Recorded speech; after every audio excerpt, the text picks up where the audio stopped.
recital of Mahavishnu Maharaj. Very happy and honored to have Madanmohan Prabhu amongst us. His first visit to Netherlands is nice Srimad Bhagavatam realizations. Be careful and attentive as he speaks. Let's welcome him warmly for Eindhoven for lovely chanting Hare Krishna mantra. Hare Krishna, Hare Krishna, Krishna Krishna, Hare Hare, Hare Rama, Rama, Hare Hare. Thank you, Prabhu. So, Hare Krishna, Prabhu's Mataji's. We'll chant Jai Radha Madhav and then we can go on to speak on Bhagavatam. Jai Srila Prabhupada ki.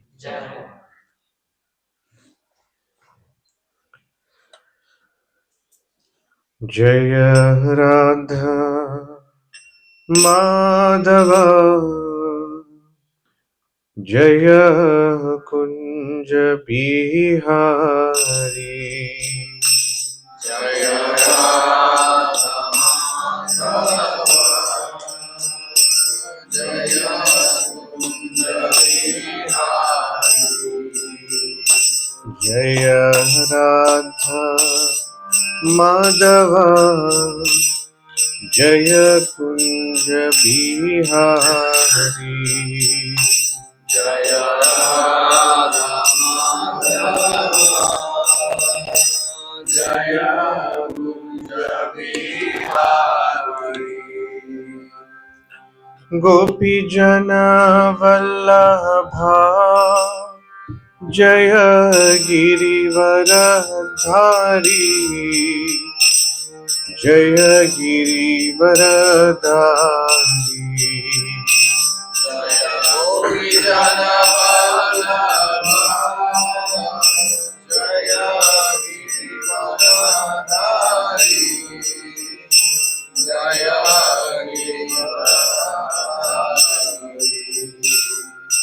Gopi Jana Vallabha Jaya Girivaradhari Jaya Girivaradhari Jaya Gopi Jana Vallabha, Jaya Girivaradhari, Jaya Girivaradhari. Jaya Yashoda Nandana Jaya Vraja Janaranjana Jaya Yashodanandana, Jaya Prajanandana, Jaya Yashoda Nandana Jaya Vraja Janaranjana Jaya Yashodanandana, Jaya Prajanandana, Jaya Yamuna Tira Vanachari Jaya Kunja Bihari Jaya Yamuna Tiravanachari, Jaya Kunja Bihari, Jaya Yamuna Tira Vanachari Jaya Kunja Bihari Jaya Yamuna Tiravanachari, Jaya Kunja Bihari. Jaya Radha Madhava Jaya Kunja Bihari Jaya Rama,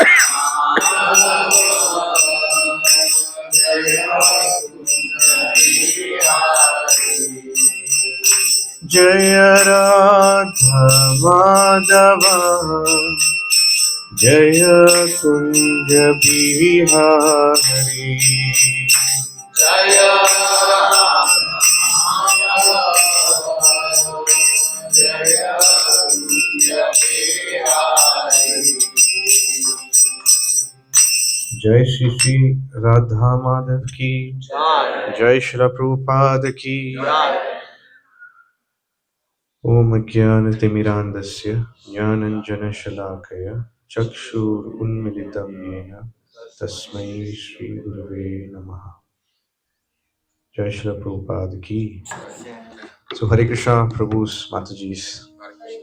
It's very, I'm very happy to be in the midst of all of you. I've heard so much about this congregation, how dynamic it is, and how you all have been sincerely growing. And I'm very happy that this is my first trip here, but I'm really hoping that it is not my last, because the bonds that I have formed, maybe not here yet, but since I've been in Amsterdam with the help and mercy of Nilambar Prabhu, I can feel that it's going to be long standing. The devotees here have been so warm, so kind, and so liberal that I feel that I've become a part of the family. And you'll find one thing in devotional service, or at least I believe very strongly in this, that besides sadhana, besides the technicalities of spiritual life, it is actually the loving dealings between the devotees that factually enriches our devotional life. If we get too much into technicalities, it is good, but then life becomes a little dry. But where there is love, there's nice relationships, then you will find there's a lot of meaning in us coming together. So thank you very much for that. So today I wanted to actually look at a verse from the Gita rather than Bhagavatam. And this verse you must have heard many times, right? Dehinosmin yata dehi kaumaram yauvanam jara tata dehantara praptir dhiras tatra namuyati. Right? The translation is, as the embodied soul continuously passes in this body from boyhood to youth to old age, the soul similarly passes into another body at death. A sober person is not bewildered by such a change. Usually, when we look at this verse, we immediately get to the point of how the soul is going to move from one body to another body after death. We immediately focus on that. But actually, this verse speaks that as a last point. The soul is still moving through the other phases. After we die, we don't worry so much. The whole worry is when we are alive. So, if we want to discuss this verse, we should actually focus more on the changes that happen when we are actually alive. Because when others pass, we get bewildered. If our loved ones pass, we get bewildered. When you pass, you have no opportunity to be bewildered because you're already gone, right? But our bewilderment is in the transitions that take place in between. We are very peaceful at home, we're very happy, no one's troubling us. As a boy, as a girl, we are playing, and then mother and father come one day and tell us that it is time for you to go to school, right? How many of us have cried? When our parents were dragging us to school and we started to cry. Why? Because we were bewildered, changing from one environment of love and comfort into an environment that we did not know what was happening. And then they tell us to go to higher schools. And when we enter those schools, we are still quite bewildered because there's a change in environment. And then what happens is we go through with our youth, we meet someone, we become attracted to them, and we're not very bewildered, right? It's very nice, it's very sweet. But then parents come along and say that it is time to get married. And what looked very nice, when it's formalized, the two persons actually get a little bewildered. Oh, now I have to stay with the person and see the same face every day. So there's some bewilderment. It's sweet, right? You get married, you be happy, but some bewilderment in every transition is actually there. We get a job, we're bewildered. We lose a job, we are also bewildered. So at every juncture, we have children, we have grandchildren. At every juncture, we are always very bewildered. But Krishna is telling us in Bhagavad Gita that we should not get bewildered. So whenever there is a change in matter, there is bewilderment. Whenever there is a transition in our life, we are always bewildered. Let's say we are living in our home country, but now we have to move to another place. There is continuous bewilderment as to how we will survive, how we will transit. So, in all this bewilderment, how do we actually start living? This is the key point of this verse. Sankaracharya actually summarizes this verse very nicely in one song of his, right? Just one paragraph. He says, Balastavat kridasaktaha, tarunastavat tarunisaktaha, chintastavat kridasaktaha, pare brahmani ko apina saktaha. Balastavat kridasaktaha means, he says that youth, first transition, goes in the bewilderment of play. That means we are bewildered, but we want to keep playing. We are not serious about anything, which is fine, right? It's not wrong. We should never tell a child, stop playing, right? Nowadays, everything is very hard. We tell them to study hard, we tell them to work hard, and now they've coined the term called play hard. I don't know how you play hard, but everything has become hard. But in our youth, that's what we do. Balastavat kridasaktaha, right? Tarunastavat tarunisaktaha. This is the transition that bewilders most. Tarunastavat tarunisaktaha means in our youth, we tend to get attracted to different persons, right? And out of that, we fix a person and we transition our life and we accept some responsibility. And you will find that in this transition, many things actually happens. Many transitions happen. You move into a new home, you build new relationships, and you build many other things. You need to get a job, you need to buy a house, and very importantly, you need to take a loan. Right? Once you get married, whether you get married or not, you surely get married to the bank. Right? So that transition also storms our mind. So in that period of time, if you see from your 25th year to maybe 50 or 60 years or 65 years, the mind is continuously stormed. And the amount of transition that we go through, no matter what we can say, that I'm spiritual, I'm doing services, I'm practicing sadhana, you cannot, refute that your mind is stormed between that 25th year to about 60, 65 years, where there are so many transitions that are actually happening. So this is the meaning of tarunastavat taruni saktaha. And then we think that after 60, 65, finally it's all done, right? Child is married, settled, my loans almost. Chintastavat. What did I say? Vriddha saktaha. Right? Chintastavat vriddha saktaha means that in our old age, the only thing that happens is worry. Why? Because if the loans are left unpaid and we don't have a fully paid roof over our head, we continue worrying, right? Because retirement age is coming, who is going to support us? Our children going to support us? Sometimes parents have that worry. I've done so much for my children, but at this time in my life, will they actually support me?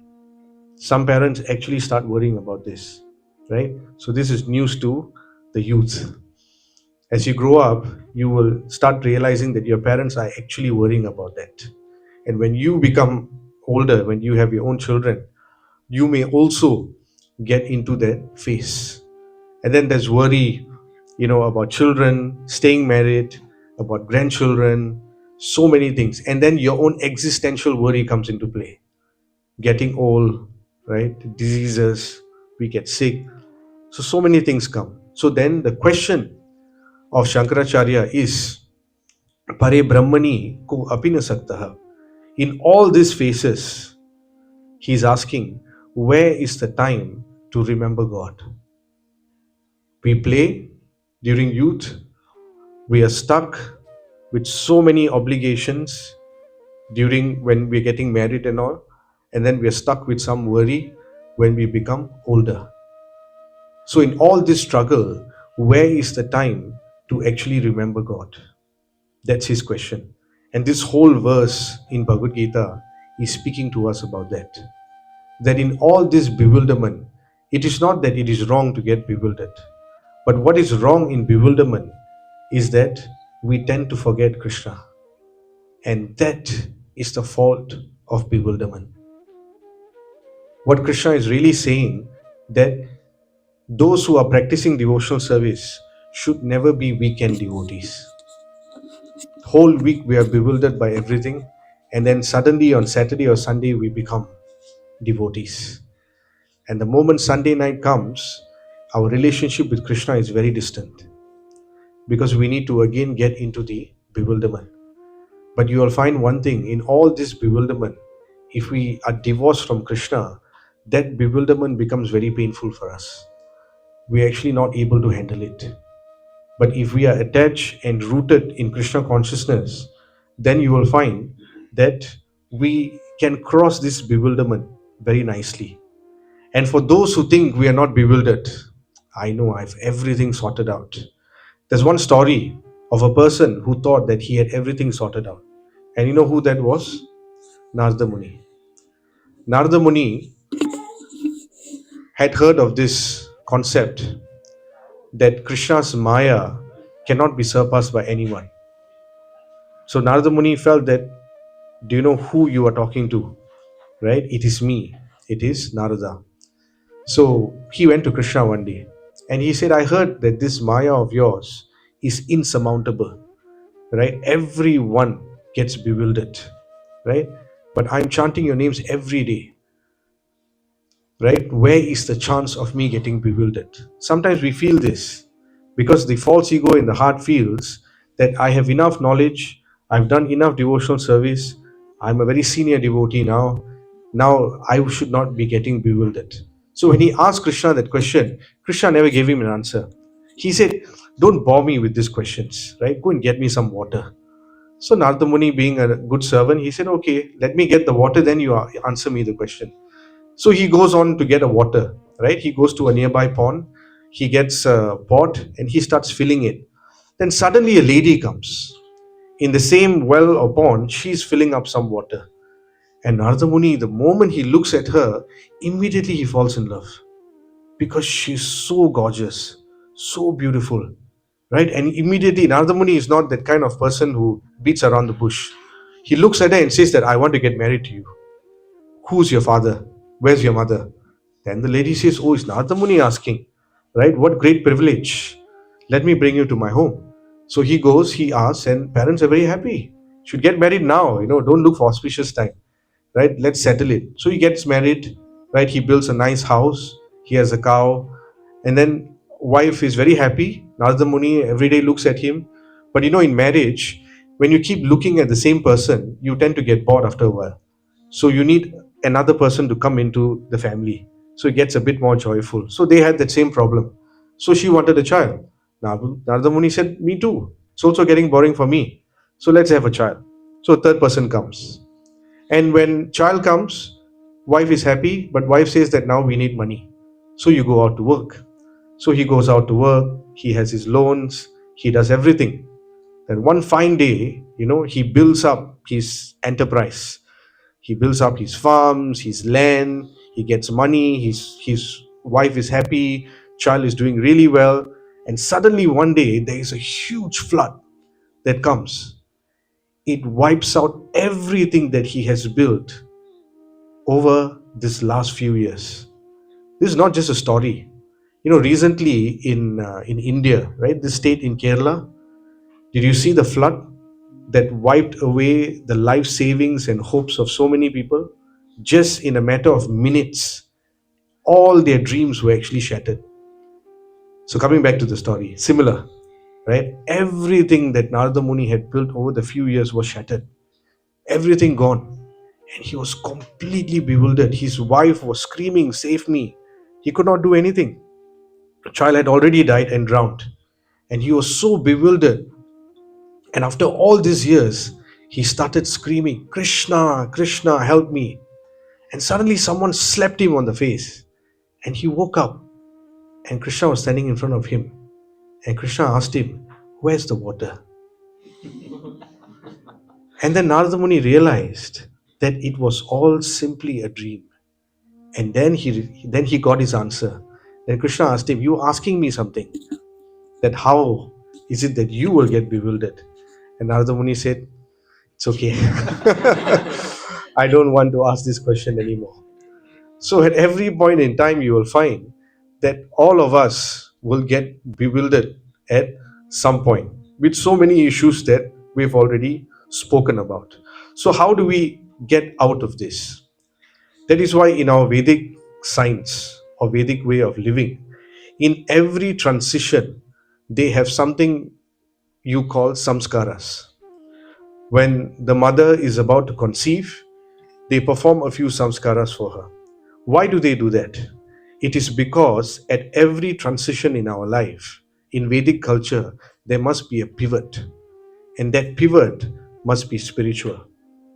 You see, it's like registering, you know. The samskaras is some form of a registration, and it actually prepares you for the next phase before you actually get into it, which is very important. Before mother conceives, after the child comes out, the child starts writing, right? Child before the child starts eating, and very importantly, marriage, right? It's very easy nowadays. Sometimes you read the newspapers, and it's very heartening where the youth actually come out and say that we should not have extravagant weddings.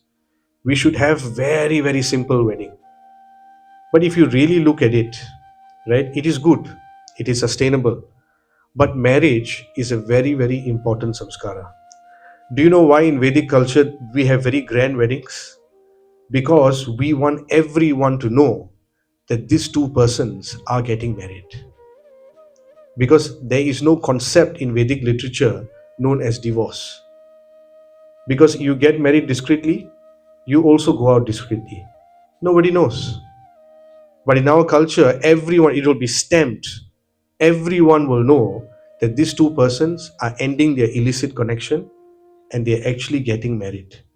It's a great science. You don't have to spend lots of money, but we should never minimize the institution of marriage. It is actually very, very important. Chanakya Pandit says that an intelligent man has three qualities. This is the, what do you call, the sign of intelligence. His sign of intelligence is very different from what we think intelligence to be. Chanakya Pandit said, Matruvat paradareshu, paradravyeshu lostravat, atmavat sarvabhuteshu, yaha pashyati sa panditaha. Matruvat paradareshu means everyone, every woman, except your own wife, is actually your mother. This is the first sign of intelligence. If a man cannot accept this, then he cannot be considered as intelligent. Matruvat paradareshu. Paradravyeshu lostravat. Anyone's property to the other person should seem like a lump of clay. But usually when we look at another person's property, it shines more than ours. You see, if we have a house, if someone else has a better house, it starts shining like anything. If we have a Toyota, he has a BM, it really shines. When you walk past a car showroom, BMW shines maybe 50%. But if your best friend buys the BMW, it will shine 100%. That is the transition and the bewilderment that actually takes place.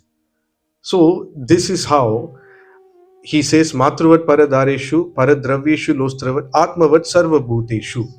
One who treats everyone equally as how he would treat himself. A person who has these three things is actually a person who is intelligent. You know why he's intelligent? Because he has everything sorted out. Every woman he sees, there's only one who is his wife. So his mind is not fluctuating. Same for the woman. So the mind is not getting bewildered. These things, sometimes we don't speak about it, but it is very fundamental. We all look up to Ram because for Ram, there was only one Sita. And when Sita left, she was kidnapped. What did Ram do? Divorce. It's okay. Get another one. No. Ram went through hell to get her back. You see, there's only one. And it is a very, very important aspect of culture. There may not be Krishna here. Forget about Krishna if we don't come to this point. You see, if we cannot be satisfied with what we have fundamentally, then forget about Krishna. This is a key point to actually understand that we should be contented with what we have. And that is why the training is very important. One of the samskaras that living entities go through is the samskara of brahmacharya. And it is there for both men and women. Not that you have to wear saffron, right? But during their youth, they are trained in study, in knowledge, in culture. So it gives us a very strong foundation. In Kali Yuga, it is not possible to go through these things. So what we have to do is that we have to take up this culture. And what is this culture? The first culture is of Manglarti.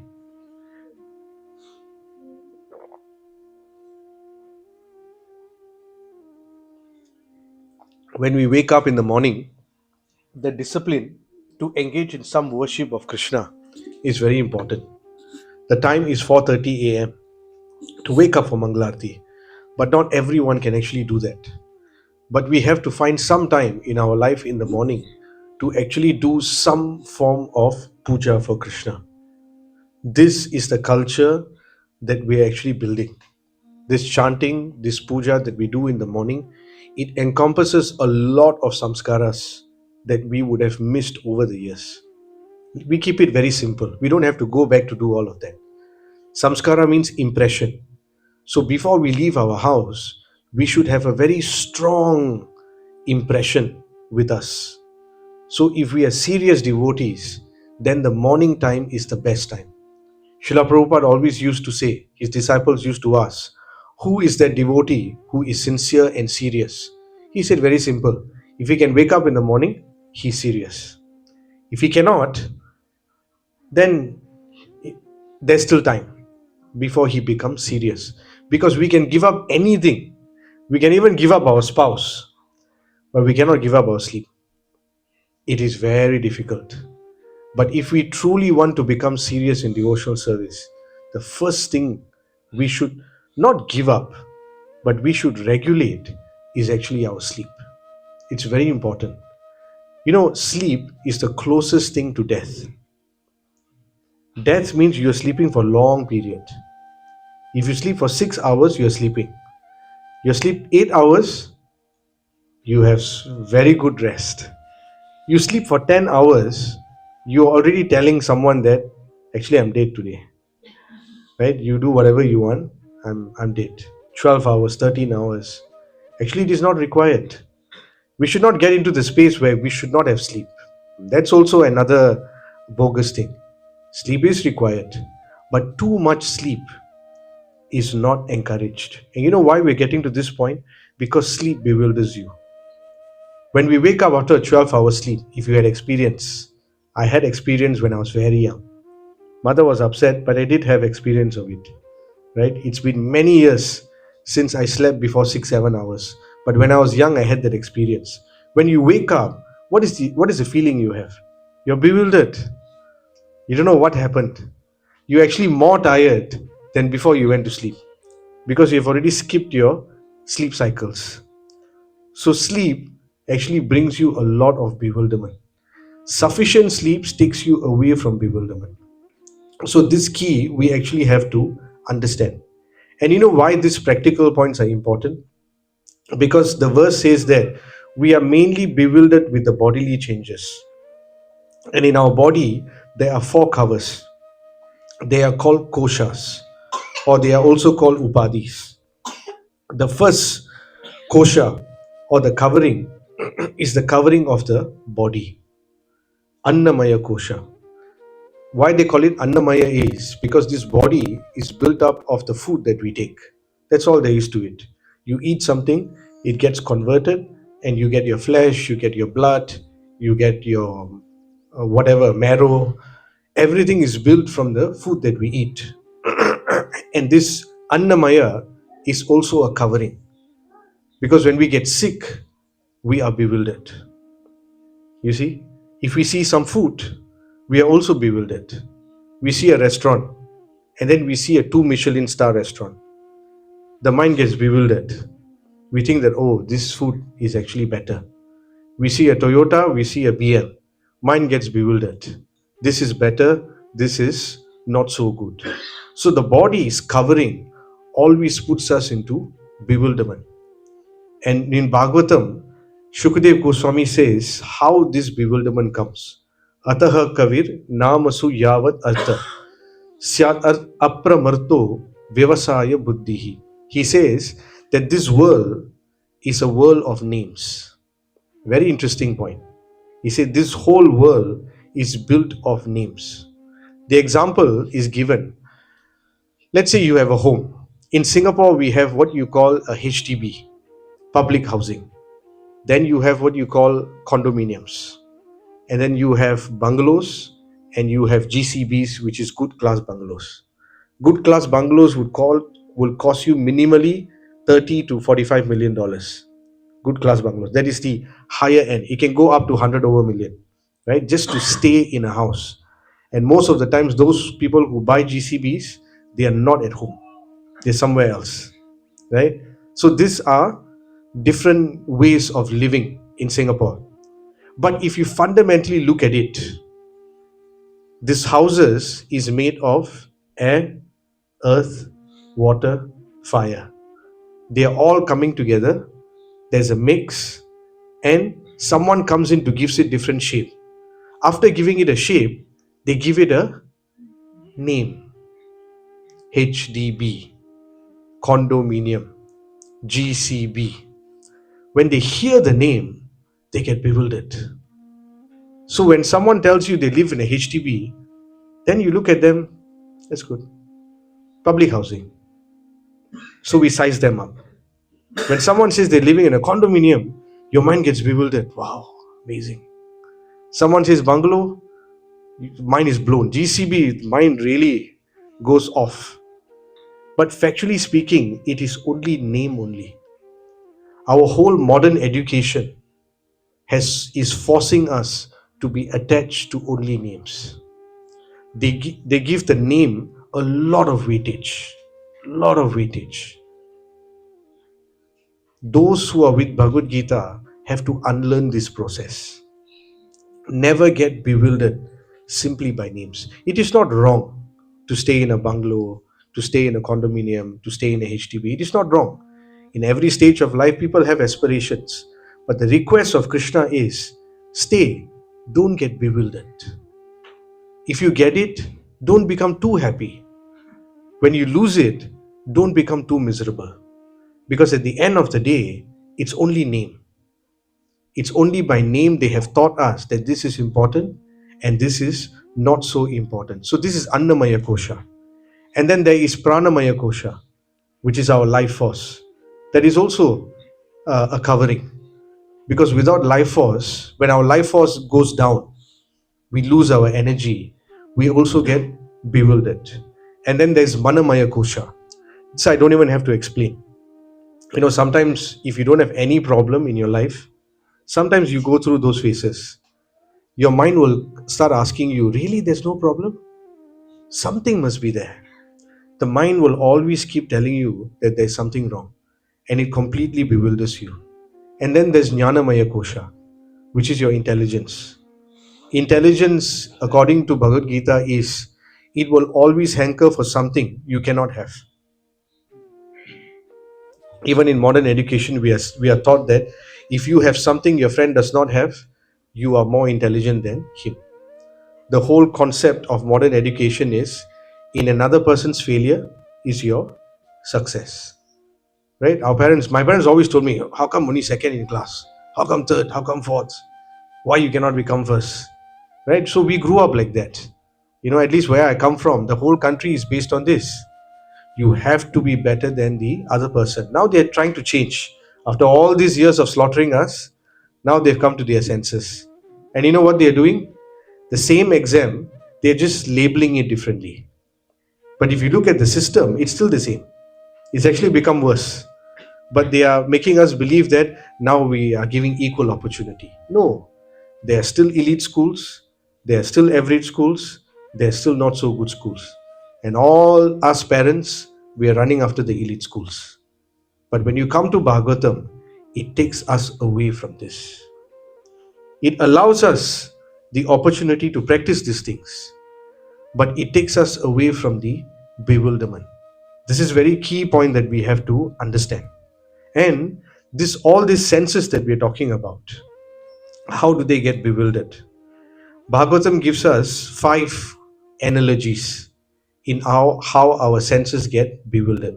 The first example is given of a moth. Moth that flies. This is the bewilderment of rupa, of form. When a moth sees fire, you know what the moth does? It rushes straight into the fire. And what happens? It dies. This is the bewilderment of the sight. When we see something very beautiful, we want to immediately enjoy it. If we are very hungry, let's say there is a packet of potato chips, right? Nowadays, we count calories, right? You buy a bowl, they give you the calorie. But just say you're very hungry, right? You're very disciplined. But you see the potato chips, your hand goes straight in. Take out, never reading the label, go straight in. Right? After that, you start worrying about it. Why did that happen? The sight. The moment you see. And now, the slaughtering of the eyesight happens when you turn on the TV. We are getting slaughtered. Whatever comes on the TV, it enters. And according to our Vedic culture, this eye is the entry point of sin. Until you see something, your senses are actually not agitated. But the moment you see it, you actually want to enjoy it. A man can actually live his entire life just by looking once at a woman, and vice versa. The entire life changes just because of the line of sight. Everything changes because of that bewilderment. Second, analogy of a fish, rasa, the sense of taste. Fish, you know how fishes are caught.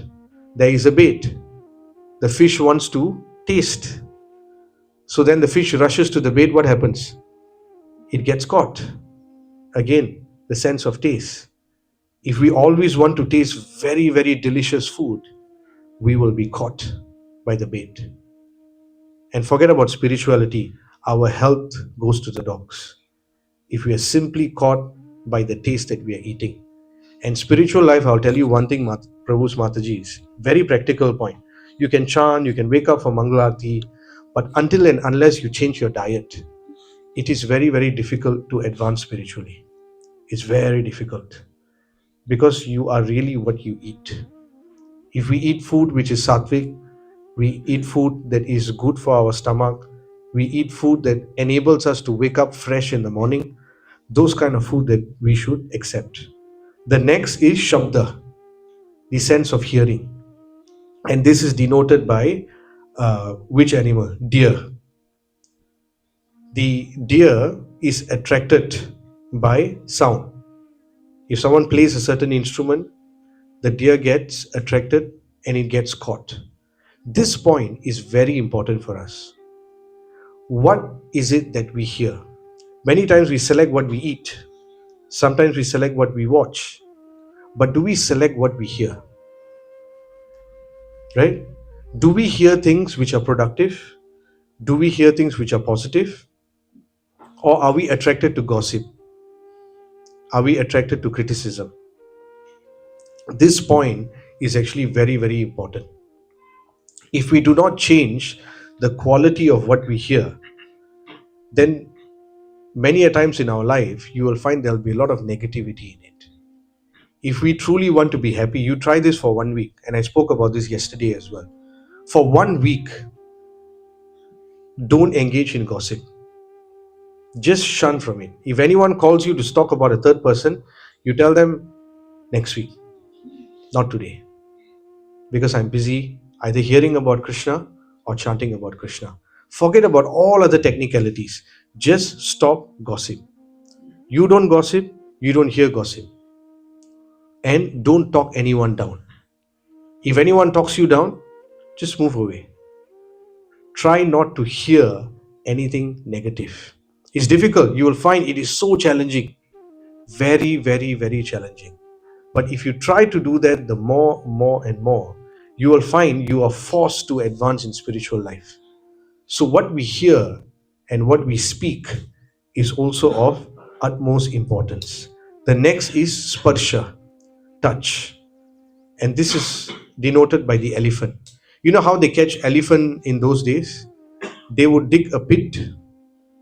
There will be the male elephant who is rushing, and they will put a female elephant on the other side. The male elephant wants to touch the female elephant because it likes the sense of touch. So it rushes to touch the female elephant. But what's in between?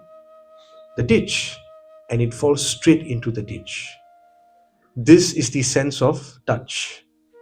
If sense of touch also, we want this touch to be very comfortable, it's all right, because it is important in a regulated way for procreation, right? But sometimes we extend it that we want touch of choice. If one touch is not nice, we immediately change. Where we sleep, the couches we buy, all that we can have. But even the sense of touch, where there's too much of sensuality in it, that also drags us down. And the last one is gandha, which is the sense of smell. When the bee smells the nectar, it goes for it. But in very short time, you will find that after it stings, right, it pulls out, it will also, the flower actually sometime traps it, right? And the bee actually dies. So Bhagavatam is telling us that whenever these five senses are engaged, it is not wrong to engage in it. Now you cannot say that I will not look at anything, I will not eat anything. But Krishna is telling Arjuna, it should be done in regulation. Very, very important. Regulation means how much do we need to eat to live? Do we live to eat or do we eat to live? I come from a country where we live to eat. Yeah. We have a place called Little India. Very small place. We have 550 restaurants just in Little India. Singaporeans live to eat, right? You have all types of food. 2 Michelin, 3 Michelin. Now they're discussing about 4 Michelin, right? Everyone gets bewildered by food. It is real. And what happens is it actually wipes them out. Really wipes them out. So this regulation in what we eat, regulation of what we hear, we should choose what we hear, and regulation of what we see, and regulation of what we smell. When there is regulation, we're very happy. Regulation is actually the one that brings happiness. Just imagine you like ice cream. Okay? I give you 3 tubs of ice cream. You eat. After 1 tub, you're very happy. Second tub, you will not feel the happiness. Third tub, you don't even want it. You're disgusted with it. Now, I tell you, 1 whole month, 30 days, I don't give you ice cream. Okay, you don't eat ice cream at all, but you love ice cream. On the 31st day, I don't even give you a tub or a scoop. I give you 1 spoon. How do you feel? Was that happiness greater or the 1 tub was greater? Exactly. That is regulation. Regulation actually extends your happiness. If you're regulated and you take something, you actually feel even more happy when you actually exploited the thing for no apparent reason. So don't think that regulation, somebody is trying to tell me, I should not be doing so many things. No. Krishna is saying you want to be happy, then you be regulated. You can be regulated for longer periods, not just short period. That's what Krishna wants for us. For long periods of time, he actually wants us to be happy. And I'll conclude with one point. All this regulation, this world of names, and whatever we spoke about today, the root of all this is what Bhagavatam calls as contentment. This contentment should be in the life of every living entity. And this actually was taught by Vamandev. If you look at the eighth canto, right, there's a series of verses that comes where Vamandev teaches Bali Maharaj a lesson or two on contentment. When Bali Maharaj is wanting to rule the entire universe, he wants to usurp Indra. So he tries to perform a sacrifice. And Bali Maharaj comes to spoil the party. So when Bali Maharaj comes as a Brahmana, dwarf Brahmana, it is Vamandev comes as a dwarf Brahmana. It is Bali Maharaj's duty to give in charity. That is a duty of a king, a Kshatriya, to give charity before he performs the sacrifice. So he goes, bit of arrogance. He says that, take whatever you want, everything is mine. So then he says that, Vamandev says that, I only want 3 paces of land, just 3 steps. And Bali Maharaj says, you're a fool, right? I'm the owner of the entire universe. He had not even become the owner. But then he starts saying that I'm the owner of the entire universe. You can ask whatever you want. You know what Vamandev says? Nanyate kamaye rajan, vadanya jagadishwaran, naina prapnoti vai vidvan, yavat artha pratigraha. He says, you may be munificent, you may have everything, but I don't need what you have. It's a very important point. He said, you can have everything, but I personally do not need it. How many of you have gone for buffets in a restaurant? You've gone? Okay, you pay money. Of course, you pay some money. For the money you paid, if it's a buffet, how do we eat usually? Right? I paid 20 euros. Even if my stomach bursts today, I will eat. And then the next day we face the consequence. This is what Vamandev is saying. You can give me, you are a buffet. You can give me everything. But I have 6-inch stomach.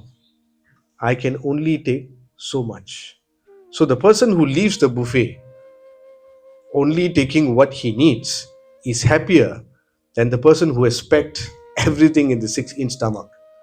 This is a very important point because material nature can give us many things. People can give us many things. Banks can give us many things. But what is it that we require? You know, one thing about material nature, as you live your life, you will understand whatever you extract from this world will extract it back from you with interest. The bank functions in that way. If you take something from the bank, 10,000, can you say, I've written your 10,000, be happy? What will they say? Where's the interest? Right? Material nature is like that. The more you take, the more she will take back with interest. The less we take, the less we are happier. Those who have loans, please don't give it up. Okay? You have to pay off your loans. Huh? Don't say that some strange guy came from Singapore and said that don't take loan, now I'm in the streets. You get the flow of what I'm trying to say. Even if we are touching those things, it must come with a sense of intelligence. You will find that why is he saying all this? What has it got to do with Krishna? I'll tell you one thing. You don't have your practical life sorted out, you forget about Krishna. Really. Because whole day you'll be thinking about your loans. And when something bad hits the roof, then you start thinking about Krishna. So devotee means sensible. Devotee means practical. This is the root of devotional service. Highly practical people, those are devotees. So he says that I don't need. And then he says in the next verse, even if you were to give me the entire universe, if my mind is not controlled, yavanto vishaya preshtas trailokyam ajitendriyam, Trailokya means three worlds, whatever you can give me. If I am Ajitendriyam, Nashaknuvanti te sarve pratipura itum nirpa. If my mind is agitated, Bali, no matter what you give me, I will never be satisfied. Never. There was one Sadhu Baba who went to Kuvera begging because Kuvera was thinking that he has everything. He said that I'm begging now. And he came with like a bowl, and it was made like of a skull.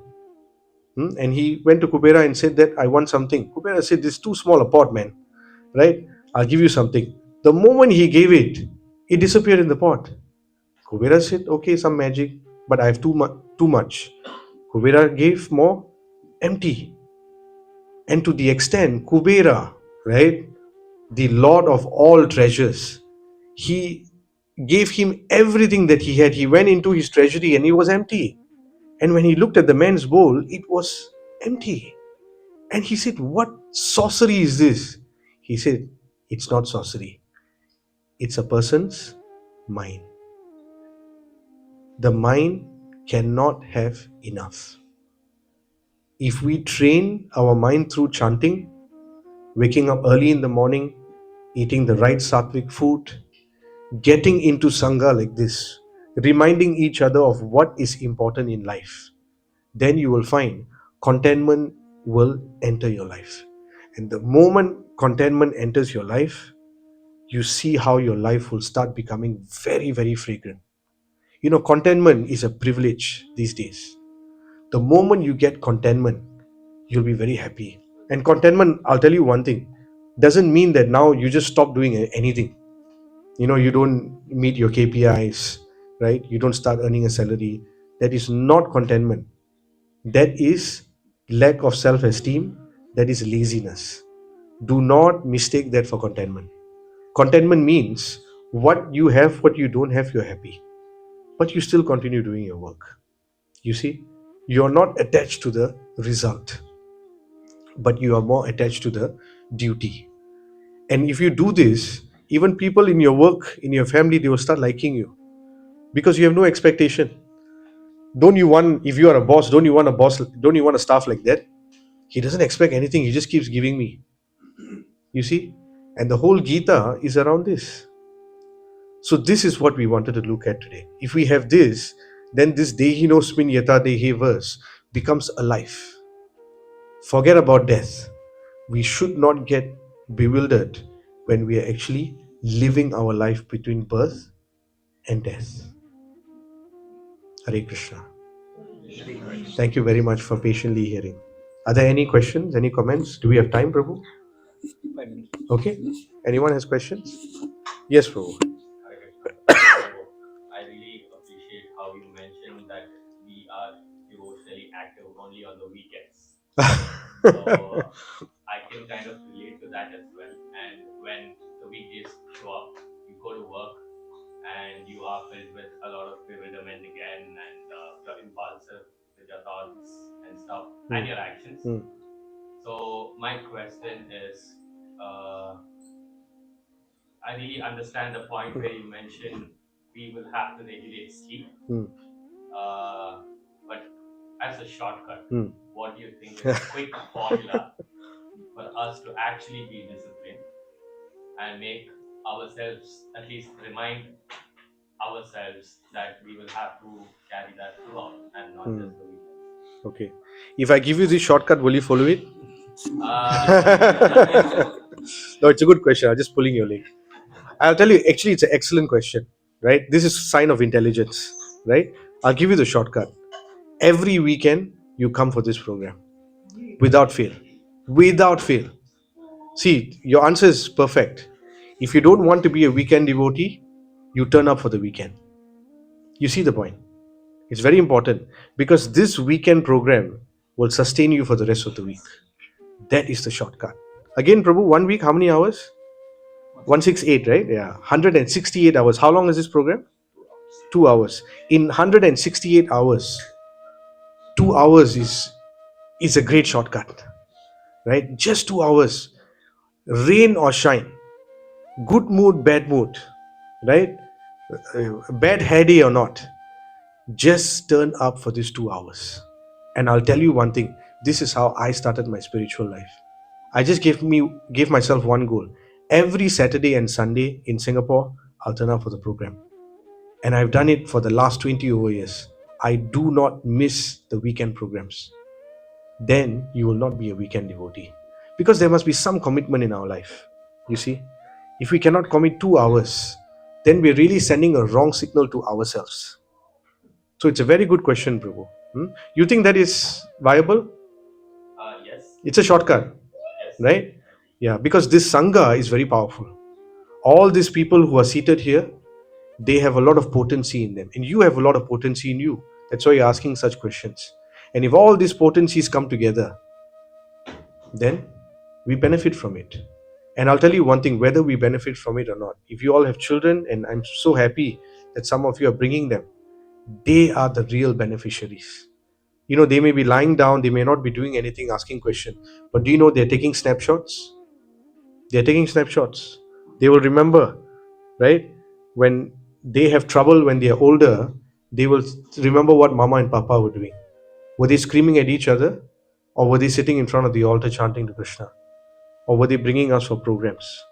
Then when they are troubled, when they are older, then they will decide whether they want to scream and shout, or they will follow mama and papa, and they will sit right in front of Krishna.